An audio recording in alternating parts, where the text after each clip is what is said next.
그러더라고요. 자, 신명기 19장 10절에서 13절 같이 보겠습니다. 시작. 내 하나님 여호와께서 내게 기업으로 주시는 땅에서 무죄한 피를 흘리지 말라. 이같이 하면 그 피에 내게로 돌아가지 아니하리라. 그러나 만일 어떤 사람의 그의 이웃을 미워하여 엎드려 그를 기다리다가 일어나 상처를 입혀 죽게 하고 이 한 성읍으로 도피하면 그 본 성읍 장로들이 사람을 보내어 그를 거기서 잡아다가 보복자의 손에 넘겨 죽이게 할 것이라. 내 눈이 그를 긍휼히 여기지 말고 무죄한 피를 흘린 죄를 이스라엘에서 제하라. 그리하면 내게 복이 있으리라. 아멘. 오늘 말씀의 제목은 무죄한 자의 피를 흘리는 자들의 제후라는 제목으로 말씀 나누도록 하겠습니다. 오늘 아침 묵상 큐티에서 가인과 아벨의 이야기를 나눴습니다. 창세기 4장 8절에 인류 최초의 무죄한 자의 피를 흘리는 살인 사건이 발생했죠. 그런데 그 이유가 무엇이었습니까? 아담과 하와인 두 아들인 이제 가인과 아벨이 하나님 앞에 제물을 바쳤는데 아벨과 아벨의 제물은 하나님이 받으셨죠. 그런데 가인과 가인의 제물은 받지 않으시고 말았습니다. 여러분, 하나님 차별하시는 분입니까? 결코 아니시죠. 하나님이 받지 않으신 게 아니라 받으실 수 없었던 것입니다. 이 사건이 정확하게 무엇 때문이라고 창세기에서 밝히고 있지는 않지만 히브리서에서는 아벨은 믿음으로 제물을 드렸다, 믿음으로 예배를 드렸다는 것이죠. 이것을 받으신 것을 볼 때에 가인의 어떤 이제 마음의 상태, 태도가 문제가 있었다라고 볼 수 있겠습니다. 하나님께서도 가인에게 내가 선을 행하면 어찌 낯을 들지 못하겠느냐라고 말씀하시죠. 그러니까 하나님이 이런 말씀을 또 하시는 이유도 따지시는 게 아니고 뭔가 잘못된 상태에 있으니까 네가 돌이키길 원한다라는 뜻이죠. 그럼 가인은 회개를 하고 바른 마음가짐과 태도로 다시 하나님 앞에 드리면 될 것이었습니다. 그러나 가인은 어떻게 하죠? 그리하지 않고 아담과 하와 부모님이 보지 않을 때에 살짝 이제 동생을 불러내 가지고 어떻게 합니까? 돌로 강하게 쳐 죽이고 맙니다. 우발적인 게 아니라 계획적인 살인을 저지릅니다. 여러분, 우발적이란 건 어떻습니까? 말 그대로 순간 이성을 잃어버리고 충동적으로 행동하는 것이 우발적인 것입니다. 그런데 이런 것은 보통 죄책감과 후회로 이어집니다. 아, 내가 왜 그랬을까? 얘들아, 화내서 미안해. 우발적으로 화내서 이런 이제 우발적으로 분노에 치밀어 가지고 화를 내는데 반성하죠. 미안하라고 하죠. 그런데 계획적인 이제 살인, 계획적인 것은 무엇입니까? 충분한 시간이 있고 이성이 있는 상태에서 한다는 것입니다. 그러니까 범행 동기와 범행의 방법을 신중하게 선택했다는 것입니다. 계획적인 살인은 복수, 이익, 권력 추구 이런 것들로 동기로 비롯되어지며 계획적인 판단은 감정보다는 오히려 이성으로 이루어진다는 것입니다. 살인자는요, 이런 이제 우발적 살인자는 반성을 합니다. 그런데 계획적인 살인자는 어떻게 할까요? 자신의 행동에 대해서 냉정하게 생각하고 실행합니다. 반성하지 않죠. 죄책감도 덜하고 오히려 정당화해요. 그런 사람들 이제 요즘에 이제 그런 악질 범죄자들이 있죠. 나는 당당하다. 끝까지 이제 그런 사람들도 있습니다. 그러니까 우발적과 계획적인 차이는 이렇게 큰 차이가 있다라고 할 수 있겠습니다.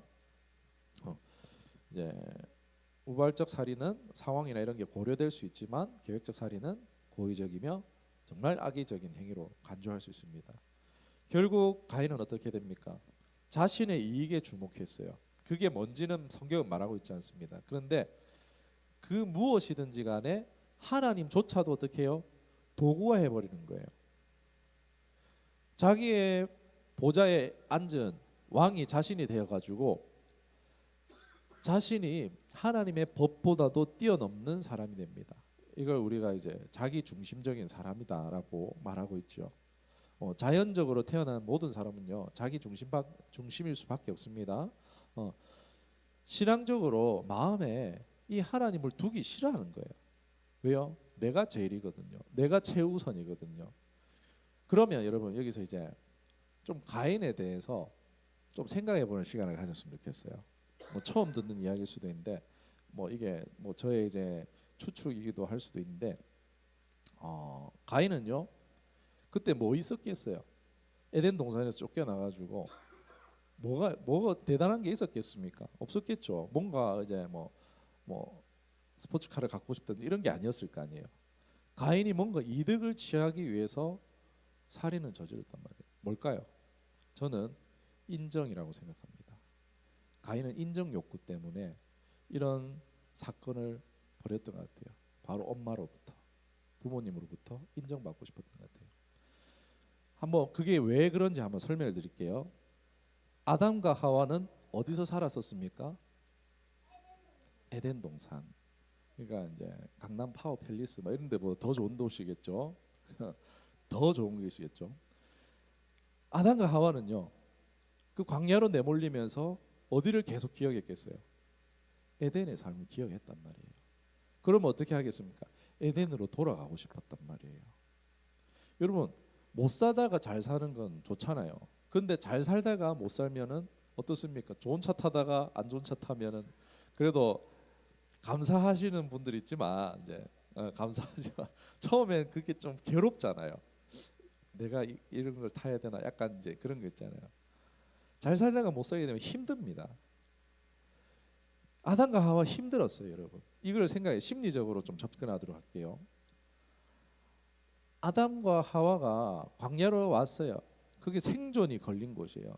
매일매일이 서바이벌인 그런 삶이에요. 그런 상황에서 사랑해서 두 사람이 아이를 가졌을까요? 심리적으로는 어렵다고 봅니다. 서로 탓하면서 에덴 동산에서 쫓겨났잖아요. 너 때문이야, 너 때문이야 하면서 나왔잖아요. 그런데 하나님이 구원의 힌트를 주셨어요.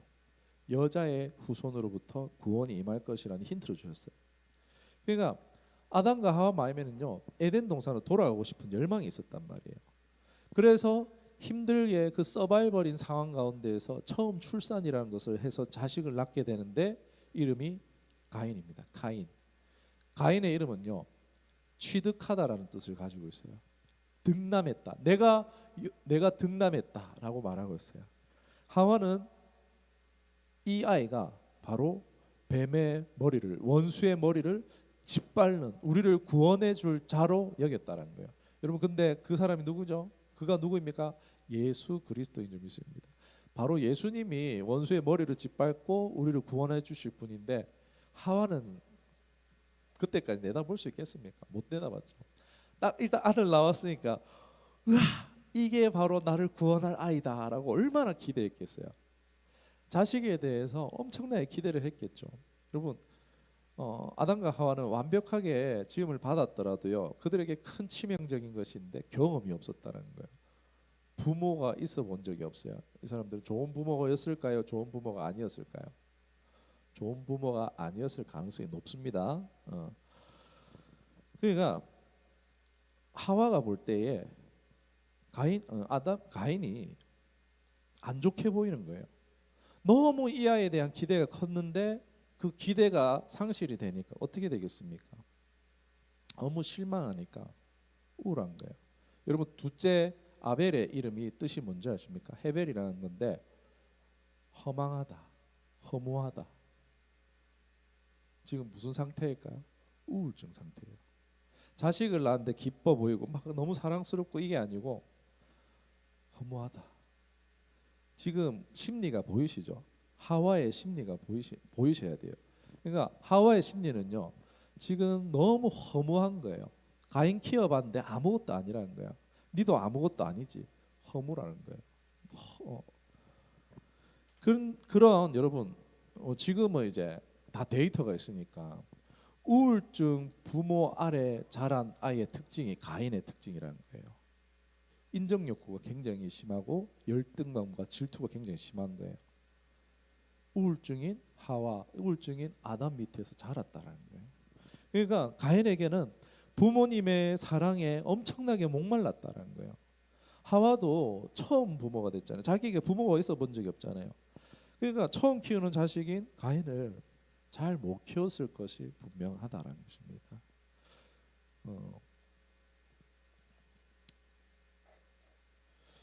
성경에 기록된 건 아니지만 우리가 심리학적으로 충분히 유추해 볼 수 있는 부분이죠. 가인의 이런 살해 목적은요, 뭐겠습니까? 부모님의 사랑을 독차지하는 거예요. 가인에게 더 취할 이득이 뭐 있겠습니까? 자기 우리 첫째 둘째 키우고 있지만 막 서로 막 그런 이제 경쟁들을 많이 봅니다. 안 그렇겠어요? 그러니까 가인에게 있어서 부모님의 사랑을 독차지하고 싶은 마음이 점점 커져갔겠죠. 질투와 그런 이제 인정받지 못하고 기대가 오히려 실망당하고 우울증 부모님 밑에서 자라면서 계속 그 마음이 커졌던 거예요. 하루 아침에 우발적인 게 아니란 겁니다. 그렇게 그런 동기로 가인도 죄를 다스리지 못하고 결국 그 마음이 너무 커져서 아벨을 쳐 죽이고 만 것이다라고 볼 수 있을 것 같습니다. 좀 가인이 동정이 됩니까, 여러분? 좀 어떻게 보면 동정이 되기도 하죠. 부모님 잘못도 있어요. 이거는 5월달에 부모님 이제 때 한번 이 부분은 좀 특집으로 다루도록. 여러분 성경에는요, 이 외에도요 무죄한 자의 피를 흘리는 사건이 많이 나옵니다. 예를 들어서 이제 구약의 열왕기하에 보면은 아합 왕이 이제 이스라엘 왕일 때 그 아내가 이세벨 여왕이에요. 아합이 맨날 이제 막 밥도 못 먹고 있는 일이 있어요. 뭐냐면은 나봇의 포도원이 너무 갖고 싶은 거예요. 그래가지고 근데 그걸 갖고 싶은데 내가 돈 많이 줄게, 이것도 줄게 저것도 줄게 하는데 나봇이 우리 조상님부터 대대로 오던 이제 땅입니다. 결코 이것은 팔 수 있는 것이 아닙니다. 여러분 가보를 팔라고 팔겠습니까? 안 팔잖아요. 유산이잖아요. 대대로 오는 유산 이거는 파는 게 아니죠. 그러니까 어떻게 합니까? 이세벨이 왜 밥도 못 먹고 있어? 나봇의 포도원 갖고 싶은데 나봇이 안 팔아. 이럴까? 그거 내가 해결해 줄게. 이래가지고 어떻게 합니까? 나봇을 거짓 고발하는 거예요. 뭐 망을 모독했다 뭐 이런 식으로 해가지고 반역을 씌워가지고 나봇을 죽여버리고 그리고 반역자로 억울하게 죽이고 그 밭을 취하고 아합은 예 나이스 하면서 막 취하고 이러는데 악하죠. 무죄한 자의 피를 흘린 겁니다. 또 어떤 장면이 있습니까? 신약 성경에 보면은 우리 제일 유명한 예수님 무죄한 자이시잖아요. 죄가 아예 없으신 분인데 십자가에 못 박아 죽이는데 거기에 누가 있습니까? 가룟 유다가 동조했죠. 예수님을 단순히 은 30전에 팔아 넘깁니다. 내어줌으로 인해서 자신이 생각했던 이제 로마를 막 파워로 힘으로 전쟁으로 이길 메시아랑 자기 메시아랑 상이랑 다르니까 이 예수님 계속 따라봐야 득될 게 없겠다 싶어 갈아타는 거예요. 은 30회 팔고 다른 메시아를 기다리는 거예요. 그리고 또 누구 있습니까? 본디오 빌라도. 우리 계속 하잖아요. 본디오 빌라도 사도신경에 본디오 빌라도 나쁜 놈, 본디오 빌라도 나쁜 놈, 본디오 빌라도 나쁜 놈. 지금 수천 년 동안 본디오 빌라도 이름이 몇 번이 외쳐졌겠습니까? 본디오 빌라도는 나쁜 놈이에요. 왜요? 자기 정치 생명 때문에 자기의 권력을 유지하기 위해서 어떻게 합니까? 무죄한 예수님을 나는 죄 없다 이러면서 손 씻고 넘겨주잖아요. 그런데 성경은 누가 죽였다고 말합니까? 본디오 빌라도가 죽였다라는 거예요. 무죄한 예수님을 내어줘 버려요. 그러니까 무죄한 자의 피를 흘리는 자들은 이런 사람들이에요. 거짓과 누명을 씌우고 약탈하고 파괴하고 도적질하고 멸망시키는 거예요. 누구와 닮았습니까? 전형적인 마귀의 속성입니다. 무죄한 자의 피를 흘리는 사람들의 속성은요, 전형적인 마귀의 그 어떠함과 닮았다는 거예요. 여러분 어린아이들이 순수해 보이지만 순수하기도 보면요, 놀고 있는 거 잘 보면요, 아이들도요 거짓말해요. 제가 이랬다 저랬다 이러면서 모함을 해요. 이간질해요. 편가르고 따돌려요. 누가 가르쳐 준 적 있습니까? 누가 가르쳐 주지도 않았는데 인간 안에 이러한 죄성이 있다는 거예요. 그러니까 누구나에게 죄가 어떻게 해요? 엎드려 있다는 것입니다. 마귀가 사자처럼 삼킬 자를 기다리고 있는 거죠. 숨어가지고 웅크렸다가 사자가 어떻게 수풀 뒤에 있다가 확 나타나서 목을 확 깨물었고 숨을 못 쉬게 죽이죠. 그런 것처럼 모든 사람 앞에 마귀가 지금 엎드려 있다는 것입니다. 우리는 이러한 일들이 영적 배후가 있다라는 것을 잊지 말아야 되는 점 있습니다. 우리가 하나님을 모시지 않고 살아가는 사람, 하나님과 동행하지 않는 사람들에게는요, 얼마든지 이 마귀가 오는 사람처럼 삼킬 수 있다는 것입니다. 얼마든지 마귀의 종으로 쓰임 받을 수 있다는 것입니다. 꼭 살인이 다가 아닙니다. 오늘은 법치 사회잖아요. 그러니까 무죄한 자의 피 흘림의 모습은요, 이전과 다를 수 있어요. 오늘날 예수님이 그랬잖아요. 미워하는 것도 살인과 같다라고 말했잖아요. 자, 대표적으로 안티입니다. 안티. 오늘날 무죄한 자를 피를 흘리는 게 뭐냐면 안티예요. 집요하게 사람을 괴롭혀요. 모함하고 심리적으로 압박하는 경우가 많아요. 사역자들 사이에도요, 보면은 그런 게 있어요. 막 사역자들끼리 이렇게 이 사람을 모함을 해서 편가르게 하고 따돌리는 경우도 있고, 또 교회 안에도 보면은 정말 징하게 목사님을 괴롭히는 사람이 있어요. 막 설교를 타이핑을 다 해놨다가 그걸 인터넷에 해가지고 막 이 목사님이 이거 설교를 어쨌니 저쨌니 이러면서 이거는 신학적으로 맞냐 틀렸니 이러면서 목사님은 이단 같아 뭐 이러면서 모함하는 이런 성도들도 있다는 거. 대형교회 가면 그런 진짜 이상한 사람들도 있어요. 안티 진짜 피 말려 죽어요. 그런 성도를 만나면요, 사역자는요 살 수가 없어요. 빨리 막 그만두는 이제 그런 교회에는 그런 분이 있을 수 있다는 거예요. 이러한 행동, 안티 이런 것들이 이제 이런 행동은 대한민국 표현의 자유 있는 국가 아니야 이러고 이제 괜찮지 않아라고 할 수 있지만 법적으로 처벌 안 받을 수 있을지도 모르지만 그 피해는요 심각할 수 있다는 거예요. 우리 법에는 접촉되지 않는다 할지라도요 하늘의 법에는 그렇지 않다는 것입니다. 이들은 타인의 명예를 훼손하고 거짓 정보를 퍼뜨리며 심리적인 고통을 가중시킵니다. 이는 가인의 행동과 유사하게 자신의 이익을 위해 타인을 희생시키는 행위라는 것입니다. 이러한 사람들은 자신의 욕구를 충족시키기 위해서 타인을 도구화하고 그 과정에서 타인의 감정과 권리를 무시하는 거예요. 오늘날 SNS와 미디어 유튜브 어떻습니까? 지금 더 심각해졌죠. 보면요 악플밖에 없어요. 보면 많은 사람들이요 지금 안티 때문에 저 얼마 전에도 또 유튜버가 또 운명을 달리했더라고요. 그 악플을 견디다 못해서 생을 망한 경우가 어렵지 않게 들을 수 있습니다. 연예인, 유튜버 대수롭지 않아요. 이제 그냥 누가 또 죽었나 보다 이러면서 묻혀지고 사라지고 있습니다. 결국 이러한 행동은요 사회적 갈등과 불신을 초래합니다. 공동체의 건강한 발전을 저해한다라는 거예요. 나라에 덕이 될 게 없어요. 이런 게. 그 외에 무죄한 자의 피 흘림은 뭐 낙태의 죄, 또 침묵의 죄도 있습니다. 묵인의 죄. 여러분 위험한 상황이면은 위험해라고 경고를 해줘야 되잖아요. 그런데 그걸 가만히 있으면 어떻게 되겠습니까? 사고가 나는 거죠. 지금 사회에 구조적인 죄가 있습니다. 그런데 이것을 교회가 묵인한다. 이건 역시 죄가 된다는 것입니다.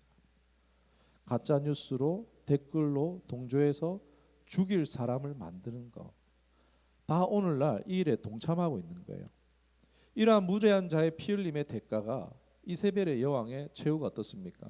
열왕기하 9장 36, 37절에 보면은 돌아와서 전하니 예후가 이르되 이는 여호와께서 그 종 디셋 사람 엘리야를 통해서 말씀하신 바라 이르시기를 이스라엘의 토지에서 개들이 이스벨의 살을 먹을지라 그 시체가 이스라엘 토지에서 거름같이 밭에 있으리니 이것이 이세벨이라고 가리켜 말하지 못하게 되리라 하셨느니라 하더라. 시체를 개들이 먹었다는 거예요. 그냥 손목과 막 이런 게 조금 남아 있지 전혀 이게 이세벨인지 알 수 없을 정도로 비참한 죽음을 맞이한다는 거예요. 가룟 유다 사도행전 1장 18절 유다가 불의의 삭스로 밭을 사고 후에 거기서 몸이 곤두박질하여 배가 터지고 창자가 모두 흘러나왔더라. 본디오 빌라도는요, 뭐 성경에 나오지 않습니다. 에우세비스라는 이제 기록에 이렇게 기록되어 있어요. 본디오 빌라도는 유배되어지고 스스로 유배지에서 생을 마감했다라고 기록하고 있습니다. 남의 피를 흘린 자는요, 하나님이 비참한 최후를 맞이하게 한다는 것입니다. 과거나 오늘이나 무죄한 자의 피 흘리는 행위는요, 큰 죄악으로 여겨집니다. 성경적으로, 역사적으로, 도덕적으로 이건 결코 용납될 수 있는 것이 아닙니다. 법이 아니라도요, 뭐 그 사람들이 건강하고 강건하고 이래서 죽을 수도 있습니다. 그런데 하나님이 심판하실 것입니다. 여러분, 이러한 세상에서 교회는, 성도는 어떤 포지션을 취해야 될까요? 어렵지 않죠. 가인이 취했어야 될 행동을 상상해 보면 됩니다. 가인이 취했어야 될 행동은 돌이키는 거예요. 아, 내가 지금 잘못 생각하고 있구나.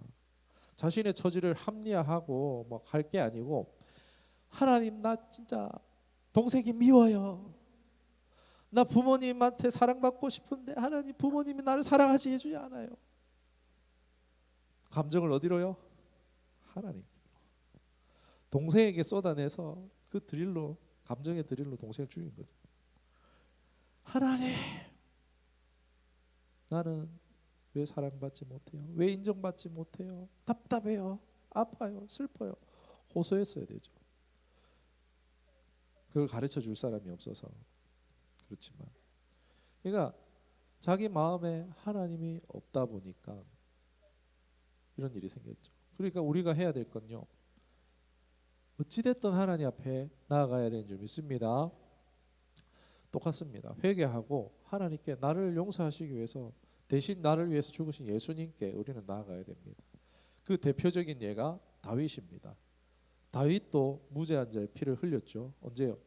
우리야, 밧세바를 취하고 나서 남편 우리야를 가장 치열한 전장에 홀로 밀어넣어서 죽도록 했습니다. 이건 너무나 계획적인 악질적인 사건입니다. 그것을 이제 나단 선지자를 통해서 발각이 되자, 내가 여호와께 범죄하였나이다라고 실토하죠. 용서를 받고 관계가 하나님과 회복되긴 하지만, 전에도 얘기했지, 죄책은 떠나지 않습니다. 나단 선지자를 통해서 왕의 집안에서 칼이 떠나지 않을 겁니다. 죄책을 받게 됩니다. 실제로 어떻게 됩니까?